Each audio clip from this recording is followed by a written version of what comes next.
آخر مغرور کیا؟ اس سے اچھی طرح بات کی تو ملنسار، مجھ سے اچھی طرح منہ دے کر بات نہیں کی تو مغرور، ان کو کچھ چندہ دے دیا تو حاتم تائی سخی ان کے نزدیک، یہ ہم لوگوں کے پیمانے۔ تو معاذ اللہ ایسا نہیں، تکبر یہ بہت بڑا گناہ ہے، اتنا بڑا گناہ ہے کہ حدیث شریف میں ہے کہ جس کے دل میں رائے برابر تکبر ہوگا وہ جنت میں داخل نہیں ہوگا، نہ بہت تھوڑا سا بھی تکبر جو ہے وہ جنت سے روک دے گا۔ تو ہم یعنی کہ دھاڑ کر کے اس کو پورے کا پورا وہ تکبر کا پلندہ اور مجموعہ قرار دے دیتے ہیں، دیر ہی نہیں لگاتے۔ تو تکبر کی تعریف یہ کہ اپنے سے کسی کو گھٹیا جاننا۔ تو اب کوئی ہم سے مسکرا کر بات نہیں کرتا، اچھی طرح لفٹ نہیں دیتا، اچھی طرح ملتا نہیں ہے، تو اب اس کو ہم کیسے کہہ دیں کہ یہ مغرور ہے؟ بعضوں کی نیچر ہوتی ہے، وہ نیچر چینج بھی نہیں ہوتی، یہ بھی ہوتا ہے۔ ابھی پچھلے دنوں ایک عیسائی بھائی ملنے آئے بیچارے، وہ بولے میرے گھر والے میرے مخالف، میرے دوست احباب میرے مخالف، میرا مطلب یعنی کہ پڑوسی سب مجھ سے نفرت کرتے ہیں۔ اس کا میں نے انداز گفتگو اور میں نے نوٹ کیا، اس کو تھوڑا اس کی فیس ریڈنگ کی، تو میں نے کہا کہ یہ بتائیے کہ آپ جب ملتے ہیں کسی سے تو آپ مسکراتے ہیں؟ تو نے کہا کہ یار یہی تو ہے کہ مجھے مسکرانا نہیں آتا ہے۔ میں نے کہا یہ تو ہوگا، مسکرانا آپ کو اس کی پریکٹس کرنی پڑے گی۔ تو بیچارہ آدھا مسکراتا تھا زبردستی، بولا مجھے نہیں آتا مسکرانا۔ تو میں نے کہا آپ خوشگوار گفتگو کر سکتے ہیں؟ بولا یہ بھی تو نہیں آتی میرے کو۔ تو یہ کوئی ایسا ہو نا کہ ہم بھی یوں متی چاہیے ہم مسکرانا بھی سکھائیں۔ اب جیسے ابھی آپ مسکرا رہے نا، وہ تھوڑی دیر ہم لوگ بیٹھے رہے مسکراتے رہے، اب کوئی کچھ بھی بولتا رہے، بول لے تو اس کو، تو یوں آپ مسکرائیے، پھر آپ دیکھیے۔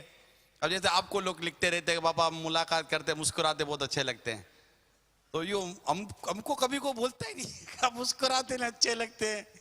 مسکراؤ گے تو بولیں گے نا۔ یہ لگتا ہے کہ ماشاءاللہ آپ بھی مسکراتے ہیں، بہت سارے صاحب مسکراتے ہیں، سب نہیں ہے۔ یہ عرض کر رہا ہوں کہ مطلب کہ وہ مسکرانا جو ہے نا یہ بھی ایسا جیسے تکلف کے ساتھ پہلے سیکھنا پڑے گا کیا؟ سنت ہے مسکرانا اپنے محل میں۔ یوں آج ہر محل تو ہوتا، اب کسی کی ماں کا انتقال ہو گیا، رو رو کے اس نے آنکھیں سجا رکھی، آپ مسکرائے چلے جا رہے، تو الٹا اس کے دل میں آپ کا بغض بیٹھے گا کہ یہ کیا مطلب پاگل آدمی ہے، میری جان نکلی جا رہی ہے، اس کو ہنسی چھوٹ رہی ہے۔ تو وہی اپنے محل میں مسکرانے کا موقع محل، کچھ صدمے سے چور ہے تو اس کے سامنے اپنے منہ پر صدمے کے آثار پیدا کرنے ہوں گے۔ تو اب جو دوسرے کو کاٹ کھانے دوڑے، منہ بھی پھلا کر رکھے کہ جیسے ابھی مطلب ہے کہ اس پر کوئی صدمے کا تازہ پہاڑ ٹوٹا، یا ابھی ماں کی لاش چھوڑ کر یہ گھر سے باہر نکلا ہے روتا ہوا اور بڑی مشکل سے آنسو پوچھے۔ اب جب ایسا انداز ہوگا تو کون آئے گا قریب، کون پوچھے گا بھاؤ؟ ادھر تو سب کو چاہیے کہ مسکراہٹ ہو، دل خوشکن گفتگو ہو، دل جوئی والی باتیں ہوں، غم خواریاں ہوں، پھر کچھ یہ کہ تحفے تحائف کا بھی ہاتھ کھلا ہو۔ پھر دیکھو لوگ بولتے کہ تسخیر قلوب کے کوئی وظائف مل جائے، یہ بہترین وظائف ہے۔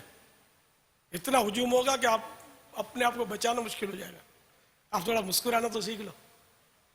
یہ نہیں آتا، یہ ایک تعداد ہے جن کو نہیں آتا۔ بہت پہلے کی بات ہے کہ نقشبندی پیر صاحب آئے تھے ہمارے علاقے میں، کبھی کبھی تشریف لاتے تھے، میری لڑکپن کی بات ہے، تو جوانی یا لڑکپن جو بھی کہو، تو وہ ایسے ملنسار تھے، تو میں بھی حاضر ہوا ان کے پاس، کافی لوگ بیٹھے ہوئے تھے۔ جب میں نے ملاقات کی تو مسکرا کر کہا ماشاءاللہ، وہ آپ تو دور دور سے ہی نکھرے نظر آ رہے تھے۔ تو یہ یعنی ایک انداز گفتگو بتاتا ہوں۔ اب اپنی تعریف کس کو اچھی نہیں لگتی، تجھے یاد رہ گیا۔ اگر کچھ اور بولتے تو شاید یاد نہ رہتے مجھے وہ. تو بڑا لفظ چھوڑا انہوں نے, اور کئی استائی بھائی ان کے مرید ہو گئے, لیکن بہرحال میں تو مرید نہیں ہوا.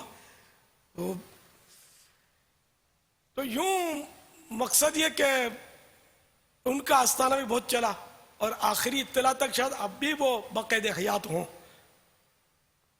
کچھ عرصے پہلے تک تو حیات تھے, اب آج کی خبر نہیں مجھے پتا, لیکن یہ کہ اچھے سنی بزرگ ہیں.